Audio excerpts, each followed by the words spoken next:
Welcome, everyone, to today's episode. I'm speaking with Professor Marandi. He needs no introduction, as I'm sure you're all very familiar with him and his work. Professor, I wanted to speak to you today about the chaos and confusion of last night. Why was there so much confusion about this ceasefire? Well, I don't really know why that uh, situation arose. I think maybe the tweet was a bit misunderstood. There was not going to be a ceasefire at 4 a.m. as we saw, and the Iranians were going to strike back at the Israeli regime very hard because the Israelis were bombing civilian targets across the country during that night, last night. They murdered lots of innocent people. They targeted families, they targeted homes, they targeted hospitals. Uh, they thought that Iran was Gaza and that they could just get away with any crime. They murdered people in their cars as they were driving on highways. They brought down houses where families were left under the rubble, and the Iranians were not going to accept that. So that there was no ceasefire at that time. Also, it's not really a ceasefire agreement. It's a sort of halt of hostilities. In other words, the Iranians have said, and they continue to say, that if the Israelis carry out any act of aggression, they will pound the regime very hard. And Iran, as we speak, is preparing itself and getting ready for any potential Israeli aggression. And of course, you saw that afterwards, the Iranians began their counterassault and they began to hammer the Israeli regime until the very last second of the ceasefire to point out to them, as well as the backers of this genocidal regime, that Iran has the upper hand. And one of the good things is that the Israeli regime has exposed really all of its capabilities. They've tried everything, and so did the Americans, and they put everything out there, the most advanced technology. And of course, it was a blitzkrieg attack, an illegal attack. So they had an advantage at the beginning because they were able to murder senior officials, their families, their neighbors, everyone who lived in their building. They slaughtered across the board. They have no red lines, of course, because they have the full backing of the West to commit all these atrocities. And then they also damaged or destroyed some of the Iranian radar facilities and surface to air defense capabilities, which put them at an advantage. Of course, I think in the long run, that is really a disadvantage because this was an act of aggression, an act of war. It was unprovoked. The world saw it, regardless of how Western regimes supported the aggression, and they supported the attacks both on civilians and on the Iranian civilian nuclear program. But the world saw the regime as the aggressor, and the Iranian people saw it and the West and the United States as the aggressor. And even those Iranians who traditionally were more liberal, more Western oriented in northern Tehran, as you visited, my own students, for them, I think it was it it really brought down their Tore off the band. ideological.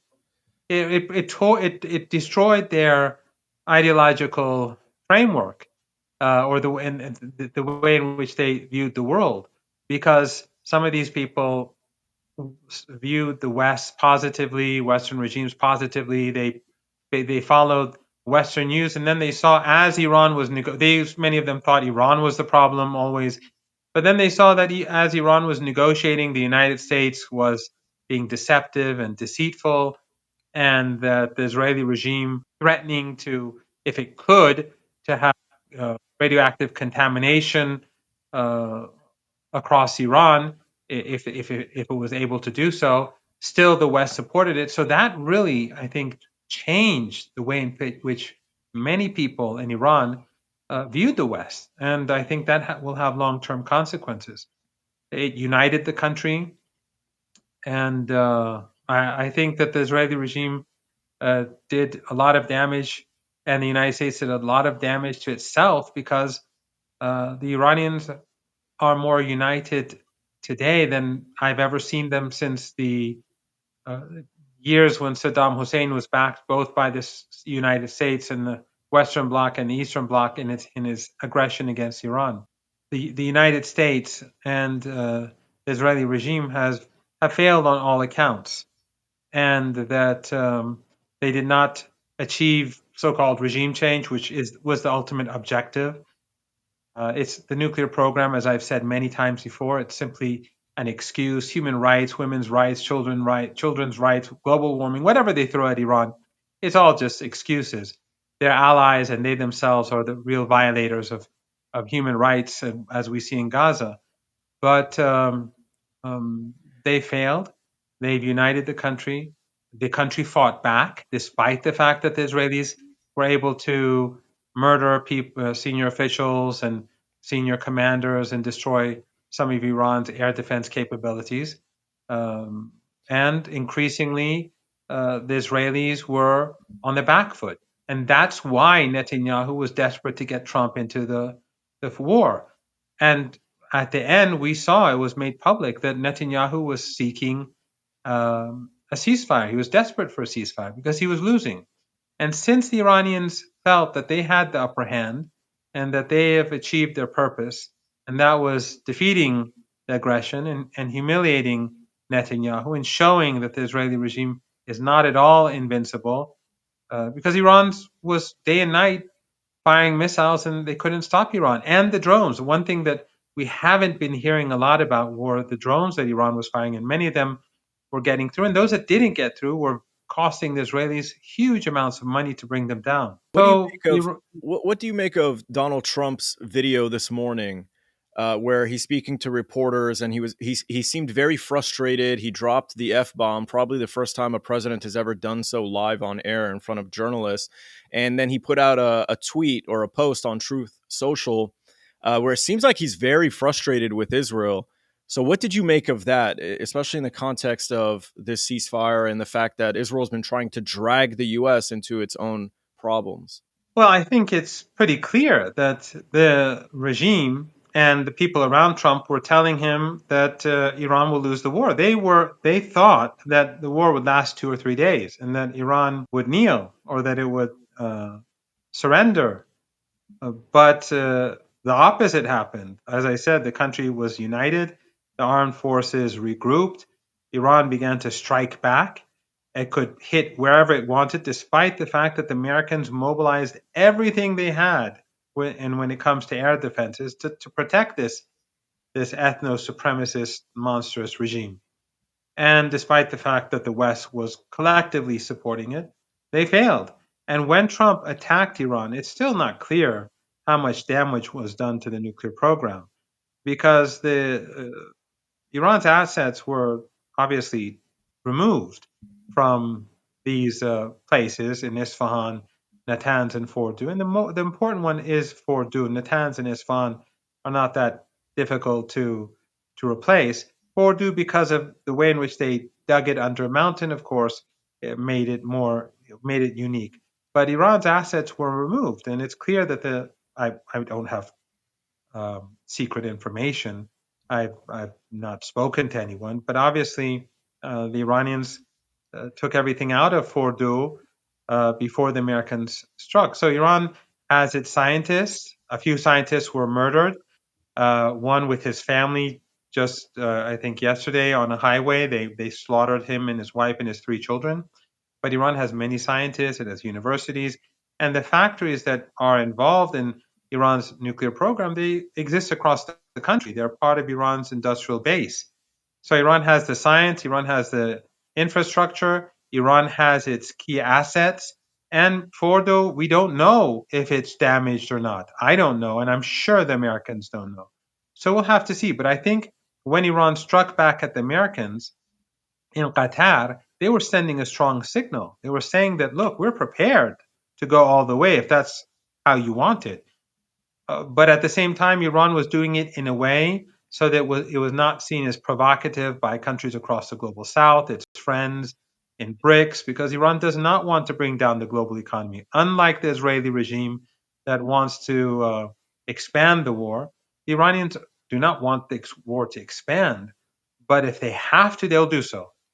So So I think I'm Trump very glad was. that I'm very glad that you're touching upon this because I wanted to ask you about Iran's theory of escalation because it felt to me, and you can correct me if I'm wrong. Obviously, I'm just a content creator, but it felt to me as though Iran has a very powerful ability to deter, but only if they escalate to the point of mutual destruction. You know, basically shutting down the Strait of Hormuz, attacking Gulf oil, and affecting the entire global economy.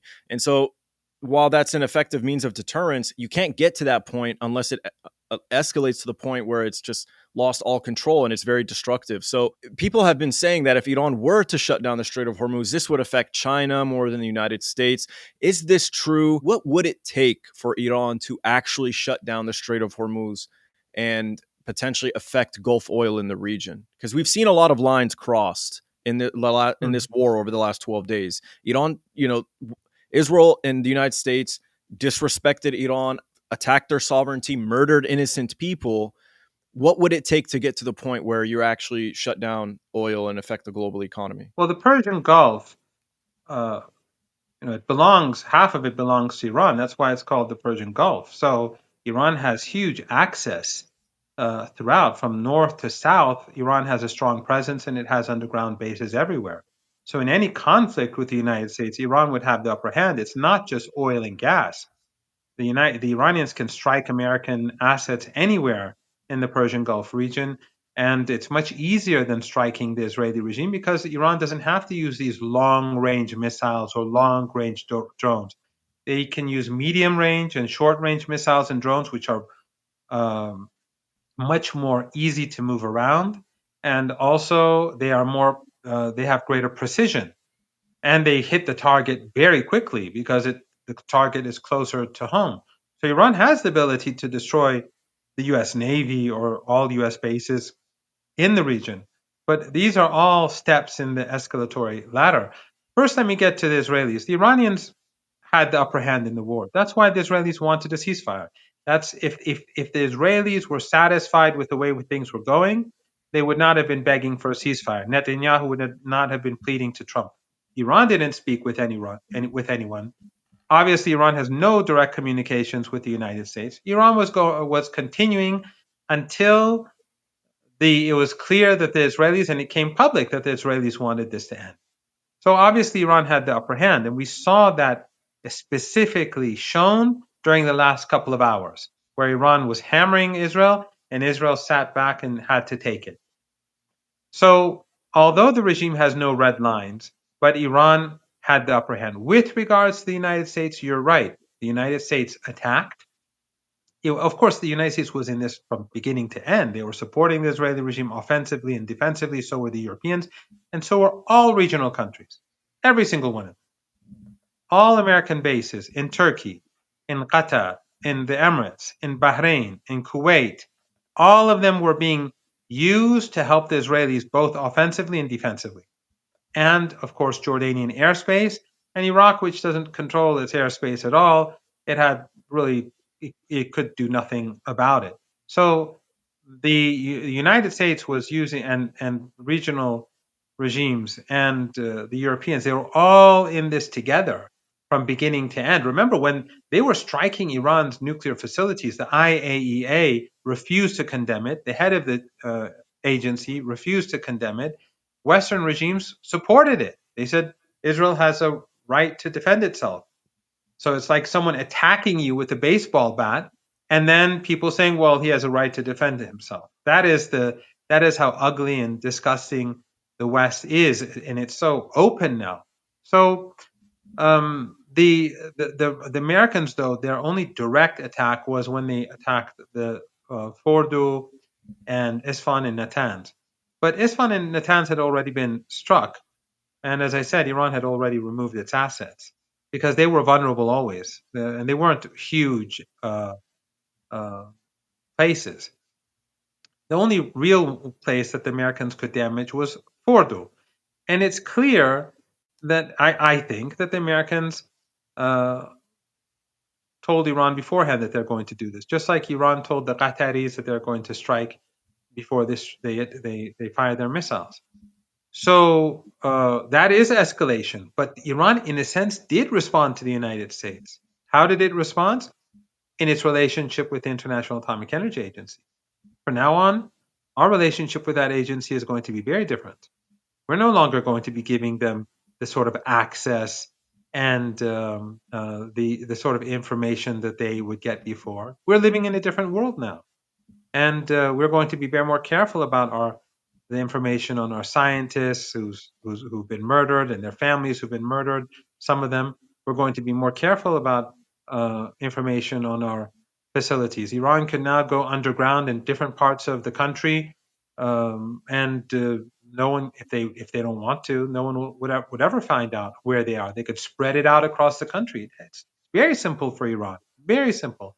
And Iran's its industrial base is capable of uh, providing whatever Iran's needs, and it's across the country. So the United States has only made things more complicated for itself. Iran is not going to be deterred by the Americans. So Iran has this card to play with, the IAEA card. And I think that's a big thing because there's always been an argument in Iran about the role of the International Atomic Energy Agency because we know that they pass on information to the Israelis to carry out assassinations in the past. And we know through WikiLeaks that the head of the IAEA is in the American camp. The previous head of the IAEA, Amano, when he wants to become the chief, according to documents provided by WikiLeaks, he told Americans that I'll be on your side on all issues for you to if you install me as the head. And the same is true with the current head.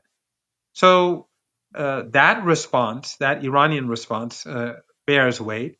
But the focus for Iran, and also the fact that Iran fired missiles, has great significance because it's telling Qatar and all of these countries, let's be very frank, Qatar is no friend of the Palestinian people. Qatar created this base for the sake of, they allowed the Americans to create it for the sake of Israel, period. And Qatar pays for the base. In other words, all US costs in the CENTCOM forward base in Doha are paid for by Qatar. And we just saw, I think, a couple of days ago, Tucker Carlson, he said so himself a couple of days ago, that this is what the base is for. It's for Israel. And the Qataris gave this as a gift to the United States. It's clear as day. If the Americans wanted Al Jazeera to be shut down, they'd shut it down tomorrow. And the same is true, across the region. So when Iran fired those missiles, it was sending a message to these regimes that be careful in future. We, you could be badly harmed. But Iran was very, it didn't fire. It fired very old missiles. It fired actually their oldest missiles Yeah, it at gave a heads at up. their It gave a heads up. with a great heads up. They didn't want to do anything in particular, but they wanted to send a message. So let So me I ask think, let yeah. me let me ask you this. Obviously, Israel and the United States failed to achieve their objectives, as you've clearly stated. Their objectives were regime change, number one, and then to a lesser extent to affect the nuclear program for sure. Obviously, that's why they attacked the plant, even though it was a performative strike by the United States. And also, I mean, Israel just targeting and assassinating as many nuclear scientists as they can get their But hands. ordinary people too. They were Ordinary killing people all as sorts well. of ordinary. But so it's the nuclear program to a lesser extent, but definitely, the key objective was regime change. So in this regard, Israel and the United States definitely failed, and you can describe this really as a loss for them. At the same time, however, the element of surprise attack on June 13th, Israel managed to get significant strikes in on Irani air defenses, as you've said. Iran lost many IRGC officials, nuclear scientists. So, what lessons will Iran have to take from this war? If you were to now be critical of your own country and the way that they performed initially at the start of this war, obviously they bounced back very well, as you have said, but from the beginning, they took too many blows, and honestly, it was very nerve wracking to witness. What lessons will Iran have to take from this? I think that Iran is already taking those lessons, and so is the resistance in general. That Iran has to beef up its air defenses. far more than before, both for aircraft, but also for drones and missiles. And it has to, the focus on air defenses came in much, for Iran, came in much later. And Iran was just preparing itself. The reason why True Promise 3 did not begin when it did, I think, was because Iran felt that it needed to improve its air defenses and also the accuracy of its missiles. And it was in the process of doing that. And Iran had built up its air defenses, but again, as you pointed out, there was it was a blitzkrieg, like the Nazis, and so they were able to create a lot of damage. So I think that the experts in the field, they'll know how to put new. They have reserves, so they'll have to move them around, put them in place very quickly, be prepared for the next stage, but also bring in new air defenses and probably purchase air defenses, other types of air defenses from friendly countries. I think that's basically the most important thing that Iran has to do in the future. Well, this internal security issue as well. I mean, the Mossad able to recruit, as many people as they did. Uh, how has security in the country changed ever since? We've seen citizens, uh, commit citizen arrests where they see someone suspicious and they arrest them and they hold them until the authorities can come. So how has Iran changed internally in terms of security since this? And do you think those kinds of changes will persist and last? No, I don't think that's going to change. I think if you come to Iran, let's say in a couple of months and everything's peaceful, you won't see any police officers on the street. What will change, and this I have to be very careful, um, because I don't want anyone to be demonized and I don't want to be misunderstood. Iran is the most refugee friendly country in the world. We have millions of people from Afghanistan, millions, like 7 million, 8 million. I don't know the real number. They're huge in number. Half of them are registered, roughly half are unregistered or undocumented or illegal, however you want to to describe it. I think that that is going to be a key issue. Iran has already moved in that direction. They were building a border wall, something like Trump's wall between Iran and Afghanistan and Pakistan, and they're still doing that. But then I think they're going to be much more careful because among the Afghan population, you have to keep in mind that just like Turkey and Qatar during the dirty war in Syria, they were funding ISIS and Al Qaeda and helping spread this extremist ideology, Takfiri ideology in Syria and elsewhere, in Libya too, where they were also using Al Qaeda. In the past, it was the Saudis that were doing this and the Emiratis during the 1980s with the Americans in Afghanistan and Pakistan. So Pakistan and Afghanistan were really culturally very moderate religiously. I mean, they were conservative religious societies, but very moderate. In the 1980s, when the Americans began the dirty war against the Soviet Union, that began to change. And something that your viewers should know is that it wasn't the Soviet Union that invaded Afghanistan. It was the Americans, Carter and Brzezinski, who ordered support for the so-called Mujahideen to encourage the Soviet Union to invade. And they wanted to create a Vietnam for them. And then the first Takfiri books that were published were not published by Saudi Arabia. They were published in the United States by Nebraska Omaha University Press and then sent to Afghanistan in order to make young people hate Russians and so on. So this Takfiri ideology gained ground in Afghanistan, and that's why you saw, for example, the Taliban behave as it did during the first time. And in any case, the Taliban today is, it's not like what it used to be, but it's still, it's still not something that They're people not progressive. elsewhere in the world, yes, You to, wouldn't to describe say them the as least. progressive. Yeah. Yeah, to say the least. So you do have elements of Takfiri ideology among them, and ISIS and Al Qaeda remnants. And among it was these people, unfortunately, that were working with Israelis. So a lot of these people with Al Qaeda and ISIS and Takfiri ideology were cooperating with Israelis, but there are also Iranians. lots of people have been arrested. And I think this is going to, this is also a big loss for the Israelis. They had an effect. They had during this war, they used drones, they carried out assassinations, they did damage. They did damage to radar installations. They helped the Israeli regime. But now Iranian intelligence is pursuing this, and lots of people have been arrested. I don't know the exact number, but I think I don't know, maybe between 1,000 and 2,000 people were arrested who were involved in this. So a lot of them were non-Iranians, but you have to keep in mind that those Afghans in Iran, there's 7 or 8 million of them. So if you have a few thousand Al Qaeda or Takfiri people among them, uh, that doesn't mean that that's the Afghan population's problem. And it also is true that among them, among those people who are recruited by the Israeli regime, there are Iranians too. So this is something that has to be dealt with, but and they are dealing with it. It will take more time, but I think in future the Israelis won't have the sort of advantage in case of future strikes. Look, the Israelis have lost two things. One is they lost their assets inside Iran to a large degree, and they will continue. That will continue to be the case in the coming weeks. The second is that the Israelis, they're not like Ukraine. They have top notch technology. The Americans give them everything.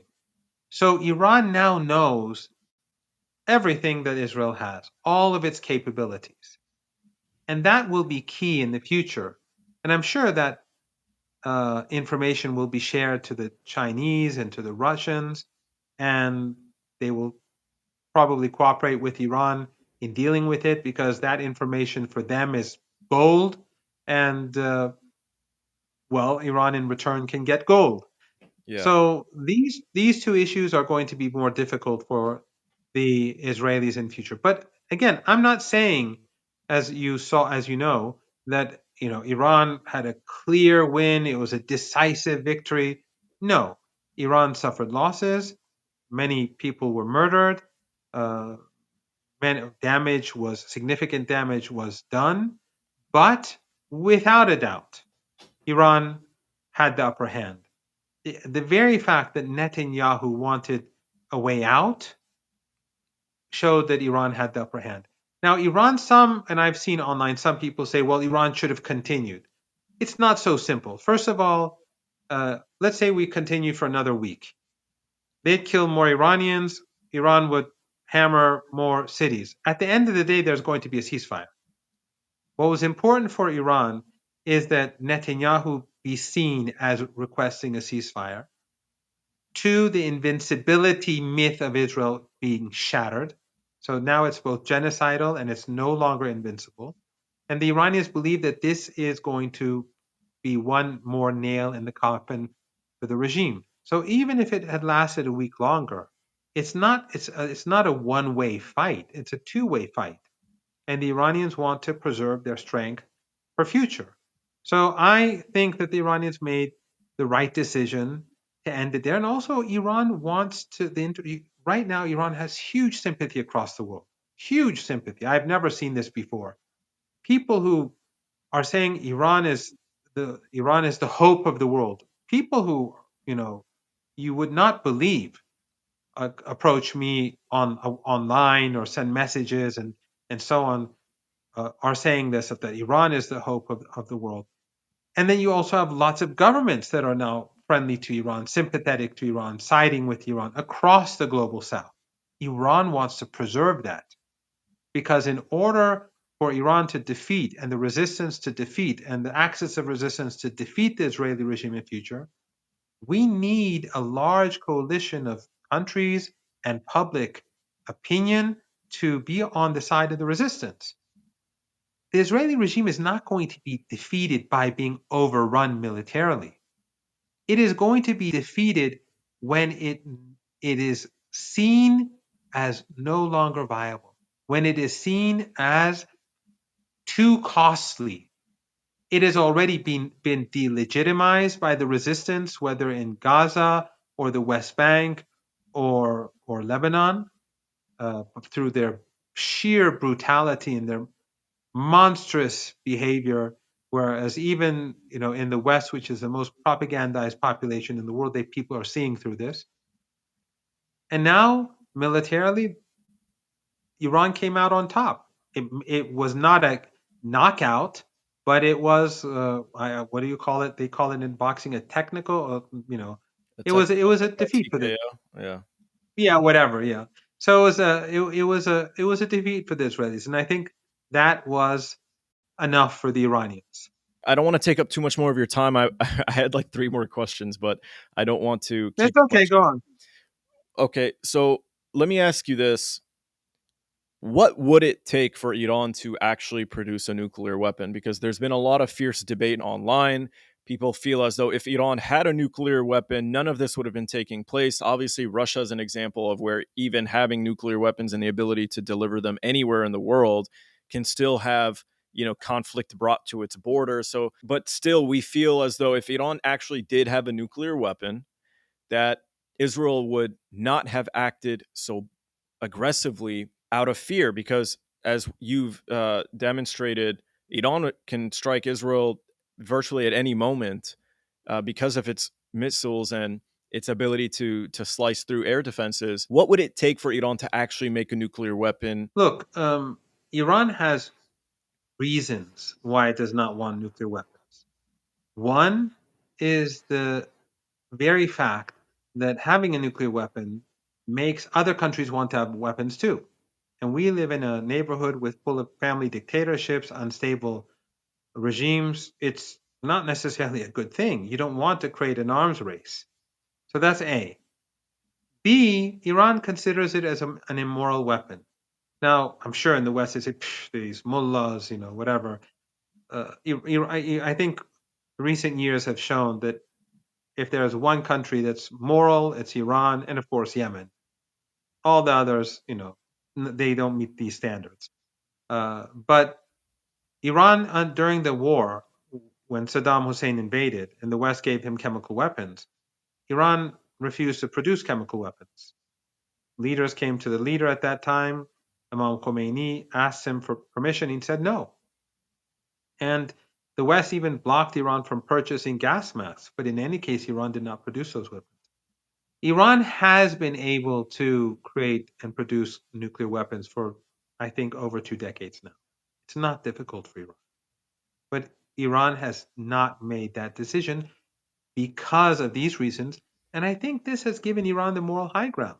That's why across the global south, there is so much support for Iran, because Iran has been abiding by the rules of the international law. The United States and the Israelis, they tear up the UN Charter, they misuse. When they wanted to crush Syria, they used the OPCW With all due when respect, they claimed. Professor, if I can push back just a little bit, Sure. the moral high ground is not going to protect your people. So, Oh, I'll get to that. I'll get to that. I'll okay. get to that. But it has a huge impact, and people see across the world one genocidal regime fighting against another, and they see how the IAEA today has no credibility. People are seeing that it's being so all these international bodies, whether it's the UN or the OPCW for chemical weapons, which was used by the United States against Syria and again to frame Syria, we now see they doing the same with the IAEA. The West is destroying all the international bodies that they created post Second World War to maintain their hegemony. In in it's really irrational what they're doing. They're desperate because of their declining empire, so they're basically destroying all of these. So Iran does want to play by the rules of the game. It does have an impact, and Iran is a moral actor, unlike them. But Iran has said that if there is an existential threat to the country, its nuclear doctrine will change. So if they're going to destroy Iran, or if they plan to destroy Iran, then everything changes. And Iran is a highly it's a technologically developed country. There's nothing that the Americans can do to stop Iran if So Iran wanted to do so. how do you find the existential threat to the country? Like, what would it take for Iran to feel like the doctrine has to change? I don't know. I can't say. That's subjective. But let's say they were making a threat to use nuclear weapons against Iran, a real threat or something like that. I don't know. That it's difficult for me just to sit and make these comments. I don't. It's. I'm sure that under very dangerous circumstances, the people in charge will sit together and make and decide what needs to be done. But Iran does not like nuclear weapons, and it doesn't see it as being good for the region. But Iran will not allow any regime in the region to become existential threats to the country. So this war obviously has been very costly for Iran, not just in terms of civilian life, all the martyrs, regardless of whether they're civilians or not, but financially, obviously, it costs money to fire these missiles and to defend themselves from Israel's attack. And Iran remains under very crippling sanctions. I was very impressed with what I saw when I visited Iran. I thought it was a beautiful country, great infrastructure, definitely better public transportation than we have here in the United States. So, definitely self sufficient. However, these sanctions definitely still have an effect. And now that so much has been spent on this conflict with Israel and defending itself, and the sanctions remain, what sort of things can Iran do to try and strengthen their economy? Are they going to have to get even closer to Russia and China and any other trading partners that they have? Uh, what can be done? I mean, is there any concern about the economy at this state? Of course, there's always concern, but I think actually what this war has done is has shown the limits of American power and the vulnerability of the Israeli regime. But it is also seen as a threat to other countries across the global south because of the way in which the United States has behaved how it behaves in such a lawless manner and how the West behaves in such a lawless manner. So it is actually moving China closer to Iran, Russia closer to Iran, countries across the global south closer to Iran. And the world is changing very fast. Today, the Iranians are much more capable of dealing with sanctions than they were a decade ago. So I think that as the world changes, the impact of US sanctions on Iran will progressively decrease. And I think that what this war did was it showed the West how powerful Iran is. Remember, one of the key narratives of the West is that it is a regime that is falling apart and it is corrupt and the people hate it and it's despised and all you have to do is give it a little push and it's going to collapse. Well, when they attacked, the very opposite happened. It became tough and the people became tough as nails. And right now, as you and I speak, people are celebrating across the country on the streets in huge numbers right now.